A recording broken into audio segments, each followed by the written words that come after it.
Astro సిండికేట్లో మీ personal and business promotions కోసం కింది నెంబర్కు కాంటాక్ట్ చేయండి.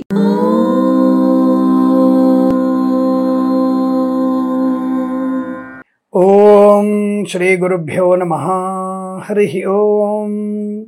ఆద్యంతరహితే దేవి ఆదిశక్తి మహేశ్వరి యోగజ్ఞే యోగ సంభూతే మహాలక్ష్మీర్నమోస్తుతే. స్థూల సూక్ష్మే మహారౌద్రే మహాశక్తి మహోదరే మహాపాపహరే దేవి మహాలక్ష్మీర్నమోస్తుతే. అందరికీ నమస్కారం. వారం వారం షేర్ మార్కెట్ సమాచారం అందరికీ ఆనంద ఆర్థిక శుభయోగాలు కలగాలని కోరుకుంటూ, ఎంతో శ్రమ కోరుస్తూ మేము కూడా తగినటువంటి పరిశీలన చేస్తూ సామాజిక, మన యొక్క రాజకీయ, భారతదేశ అంతర్జాతీయమైనటువంటి ఆర్థిక ఒడిదుడుకులు కూడా మేము తీసుకొని దాన్ని గోచారంలో కూడా పరిశీలిస్తూ ఏ రాశి వారికి అనుకూలంగా ఉందో చెప్పేటువంటి మంచి సమాచారం మీకోసం ఇస్తున్నాం. ఇది 10 మందికి షేర్ చేయండి, తప్పకుండా లైక్ చేయండి, అందరితో ఈ విషయాన్ని పంచుకోండి. అందుకనే వీడియోని చివరి దాకా చూసే ప్రయత్నం చేయాలి. కొంత నేను వేగంగా చెప్తుంటాను కాబట్టి దాని గురించి ఎవరు ఏమనుకోవద్దు. ఎక్కడ నేను విషయాన్ని మర్చిపోతానన్న భావనతో కాస్త స్పీడ్ గా చెప్పేటువంటి అలవాటు ఎందుకున్నాం కాబట్టి ఇక దయచేసి ఎవరు ఏమనుకోకుండా మన వీడియోని పూర్తిగా చూస్తూ మళ్ళీ చూసి తప్పకుండా 10 మందికి షేర్ చేయండి. ఈ వారంలో ఉన్నటువంటి షేర్ మార్కెట్ సమాచారం ఎలా ఉంది, ఏ రాశుల వారికి ఎలాంటి ప్రయోజనాలు కలగబోతున్నాయి అనే విషయాన్ని తెలుసుకునే ప్రయత్నం చేద్దాం. ముందుగా మనకి గత వారంలో వచ్చినటువంటి నిఫ్టీ కానివ్వండి, సెన్సెక్స్ కానివ్వండి, రెండింటికి దరిదాపుల్లోకి వెళ్ళాం మనం. దాదాపుగా మోర్ దెన్ అక్యురేట్గా ఇచ్చాను 90% వరకు. కాబట్టి ఈ వారం కూడా మీ అందరికీ అనుకూలవంతమైనటువంటి శుభ ఆర్థిక ప్రయోజనాలు కలగాలనే నేను ఈ వారంలో కూడా పరిశోధన చేస్తూ మీకు అందించేటువంటి శుభ షేర్ మార్కెట్ సమాచారం మీకోసం. మనము ఫిబ్రవరి 17th ఫిబ్రవరి టు 21st ఫిబ్రవరి మధ్యలో ఉన్నటువంటి షేర్ మార్కెట్ సమాచారం మీకోసం. ఈ వారంలో ముందుగా మనకి ఏ షేర్స్లలో లాభాలు పొందే అవకాశం ఉంటుంది అనే విషయాన్ని చూస్తే, సోమ మంగళ బుధవారాల్లో కాస్త ఈ ఎల్ఐసి ఇతర ఇన్సూరెన్స్ షేర్లని జాగ్రత్తగా చూసుకునే ప్రయత్నం చేయండి. అలాగే నెగిటివ్ ఉన్నటువంటి షేర్స్ ఏమిటంటే బ్యాంకింగ్ షేర్లలో మనకు పెద్దగా ప్రయోజనం కలిగే సూచనలు కనిపించట్లేదు, చాలా జాగ్రత్తగా ఉండండి. ఫార్మా సంబంధమైన షేర్స్ కూడా మనల్ని ఇబ్బంది పెట్టే అవకాశం ఉంటుంది. గత వారంలో కూడా మనకి ఈ ఫార్మా సంబంధ షేర్స్ మనల్ని ఇబ్బంది పెట్టాయి. అలాగే మెటల్ షేర్స్ కూడా, అంటే యంత్ర పరికరాలు తయారు చేసేటువంటి షేర్స్ కూడా మనల్ని ఇబ్బంది పెట్టినట్టుగానే కనబడింది మనకి. అది మళ్ళీ కంటిన్యూ అయ్యే అవకాశాలు కనబడుతున్నాయి. కాబట్టి దాంట్లో పెట్టుబడి పెట్టేవాళ్ళు జాగ్రత్తగా ఉండండి. కానీ ఈ వచ్చే వారంలో ఎల్ఐసి షేర్స్ మాత్రం తప్పకుండా కొద్దిగా లాభాలు పొందుకునే అవకాశం కనబడుతున్నాయి. అది మీకు మంగళ బుధవారాల్లో మంచి లాభాలు, అంటే కొద్దిగా మంచి లాభాన్ని తర్వాత మళ్ళీ అది ఇబ్బంది కలిగే సూచనలు కనబడుతున్నాయి. కాస్త జాగ్రత్తగా ఉండే ప్రయత్నం చేయండి. ఇతరత్ర ఐసిఐసిఐ కానివ్వండి, ఇతరత్ర ఇంకేమైనా కోటక్ మహీంద్రా షేర్స్ కానివ్వండి, మీకు ఇన్సూరెన్స్ కూడా నష్టాన్ని కలిగిస్తాయి. అలాగే బ్యాంకింగ్ షేర్లు కూడా మీకు నష్టాన్ని కలిగించే అవకాశం ఉంటుంది. అంటే ఏసియా పసిఫిక్, అంటే ఏసియా అవతల ఉన్నటువంటి దేశాలైనటువంటి జపాన్ లాంటి వాటివి కానివ్వండి, అలాగే మనకి ఈ ఆఫ్రికా, సౌత్ కొరియా లాంటి వాటి వల్ల కూడా మనకి కాస్త వాటి మార్కెట్ దుస్థితి కొద్దిగా ఇబ్బందికరంగా ఉంటుంది.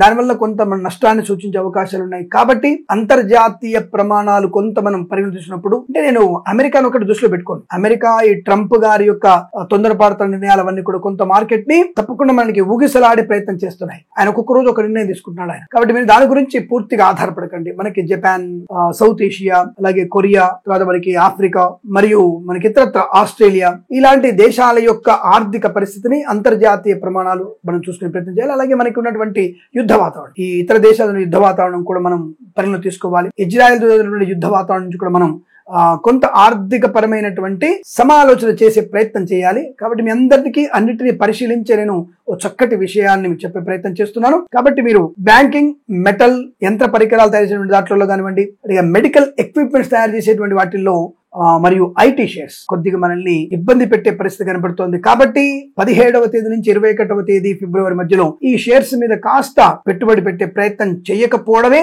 మంచిదన్న విషయాన్ని చాలా స్పష్టంగా చెప్తున్నాను నేను. కాబట్టి వాటికి దూరంగా ఉండే ప్రయత్నాన్ని చేయండి, ఇది మర్చిపోవద్దు. అలాగే అపోలో కానివ్వండి, గ్రాసిమ్ ఇండస్ట్రీ కానివ్వండి, వాటి మీద పెట్టుబడి కూడా కాస్త సంయమనం పాటిస్తూ దీర్ఘకాలిక పెట్టుబడి పెట్టే ప్రయత్నం చేస్తే చాలా మంచిది. అది లాభంలో ఉండే అవకాశాలు కనబడుతున్నాయి. అలాగే మరి ఏ షేర్స్ మనకి ఈ వారంలో లాభాన్ని కలిగిస్తాయి? టెలికాం షేర్స్ మీకు మంచి లాభాలు కలిగించే అవకాశం ఉంటుంది. అలాగే కన్స్ట్రక్షన్, ఈ గృహ నిర్మాణ సముదాయం సంబంధించిన విషయాల్లో తప్పకుండా మీకు కన్స్ట్రక్షన్ లో ఉన్నటువంటి షేర్స్ మీకు లాభాలు పడే అవకాశాలు ఉన్నాయి. అలాగే హెల్త్ విషయాలు, అంటే ఫార్మా ఇండస్ట్రీ వేరు, హెల్త్ విషయం వేరు. అంటే హాస్పిటల్స్, ఇందాక చెప్పుకున్న అపోలో హాస్పిటల్స్ కానివ్వండి, ఇతరత్ర హాస్పిటల్స్ లో ఉండేటువంటి వ్యవస్థలో లాభాలు, అంటే హాస్పిటల్ సంబంధమైనటువంటి షేర్స్ మీరు కొనుగోలు చేయడం మీకు లాభాలు కలిగే అవకాశాలు కనబడుతున్నాయి. అలాగే ఆటోమొబైల్, ఇది తప్పకుండా చాలా మంచిది. ఎందుకంటే మనకి ఈ ఎస్యూవి లాంటి కారుల్లో కూడా ఈకో లాంటివి బ్యాటరీ కార్లు, బ్యాటరీ బైక్స్ ఎక్కువగా బయట రావడం వల్ల కూడా లాభాలు పొందిన అవకాశం ఉంది. ఆటోమొబైల్ రంగ షేర్స్ కూడా మీకు లాభాన్ని కలిగిస్తాయి. సిమెంట్ ఇండస్ట్రీ మంచి లాభాలు పొందుకునే అవకాశం. రాబోయేటువంటి గృహ నిర్మాణ సంబంధమైన వాటిల్లో సిమెంట్ ముఖ్యమైనటువంటి పాత్ర వహిస్తుంది కాబట్టి తప్పకుండా సిమెంట్ ఇండస్ట్రీ అటువంటి షేర్స్ కూడా మీకు కలిసి వచ్చే అవకాశం ఉంటుంది. ఇందాక చెప్పుకున్నట్టుగా ఇన్సూరెన్స్ షేర్స్ కూడా మీకు కొద్దిగా మీకు కొంత ఆధారాన్ని కలిగించే, ఆర్థిక ఆధారాన్ని కలిగించే అవకాశాలు ఉంటాయి. ఇందులో పెట్టుబడి పెట్టవచ్చును, లాభాలు స్వీకరించవచ్చును. సెన్సెక్స్ ఎంతవరకు ఉండవచ్చును? మనం ప్రతి వారం చెప్పుకుంటున్నట్టుగా సెన్సెక్స్ ఎంతవరకు లాభసాటిగా ఉండే అవకాశం ఉంది అని చెప్పుకునే విషయంలో 74,890 నుంచి 74,890 నుంచి 76,280 మధ్యలో ఊగిసలాడే అవకాశం కనబడుతోంది. అంటే కొంత గత వారం కన్నా కొంత ఆర్థిక ప్రయోజనం కలిగించినా కొద్దిగా తక్కువే అని చెప్తాను నేను. అంటే మనం స్పీడ్ గా డెవలప్ అయ్యే విషయంలో కొంత స్తబ్దుగానే మార్కెట్ నడిచే అవకాశం కనుక కాస్త మనకి ఈ యొక్క మధ్యలోనే ఈ సెన్సెక్స్ మనకి ఊగిసలాడే అవకాశం కనబడుతుంది. జాగ్రత్తగా మీరు ప్లాన్ చేసుకోవచ్చును. అలాగే మరి నిఫ్టీ ఎలా ఉండబోతుంది? 24,650 నుంచి 25,250 బెంచ్ మార్క్ వరకు నిఫ్టీ ఉండే అవకాశాలు ఖచ్చితంగా ఉన్నాయి. తప్పకుండా వీటిలో మనం ఈ మధ్య ఉన్నటువంటి ఇన్ఫర్మేషన్ మీరు తీసుకొని దీర్ఘకాలికమైన పెట్టుబడి పెట్టవచ్చు, మ్యూచువల్ ఫండ్స్ లో పెట్టుబడి పెట్టవచ్చు, లాభాలు పొందుకునే అవకాశాలు కూడా ఉన్నాయి. లాటరీలు చూద్దాం అనేది కాస్త ఆలోచించే ప్రయత్నం చేయండి. అంటే ఆ రోజు మనకి అదృష్ట యోగం బాగా ఉంటేనే షేర్ మార్కెట్ లేదా ఆ రోజు ఉన్నటువంటి ట్రేడింగ్, డే ట్రేడింగ్లలో లాభాలు కలిసి వచ్చే అవకాశాలు ఉంటాయి. కాబట్టి డే ఫలితాలు కూడా మీరు చూసుకొని లాభాలు స్వీకరించే ప్రయత్నం చేయండి. మరి ఏ రాశుల వారికి బాగుంది, ఫస్ట్ గా ఏ రాశి వారికి బాగాలేదు అని చూస్తే సింహరాశి వారికి ఏమాత్రం అనుకూలంగా లేదు. సింహరాశి వారి ఎట్టి పరిస్థితుల్లో ఈ సింహరాశి వారికి నేను షేర్ మార్కెట్ లో పాలు పంచుకోకూడదు అన్న విషయాన్ని స్పష్టంగా చెప్తున్నాను. మీరు అటువైపు వెళ్ళకండి. జూదం గాని, లాటరీలు గాని, షేర్ మార్కెట్ గాని మీకు అంత మంచిది కాదు. అలాగే మీరు ఎట్టి పరిస్థితుల్లో అందులో పెట్టుబడి పెట్టిన నష్టాన్ని పొందుకునే అవకాశం ఉంటుంది.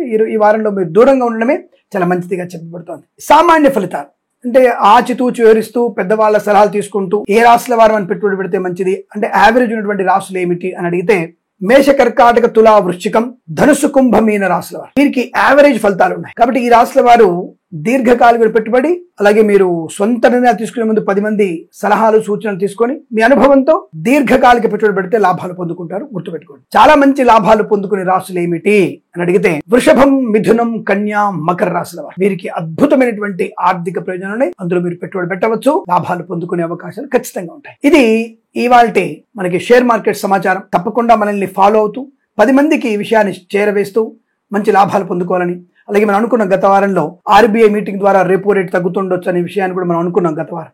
అలాగే దానివల్ల కూడా గృహ సముదాయ సంబంధించినటువంటి విషయాల్లో మంచి లాభాలు స్వీకరించే అవకాశం ఉంటుంది. కాబట్టి తప్పకుండా మనము చేసేటువంటి పరిశోధన మీ అందరికీ బాగా ఉపయోగపడుతున్న విషయాన్ని గుర్తించండి.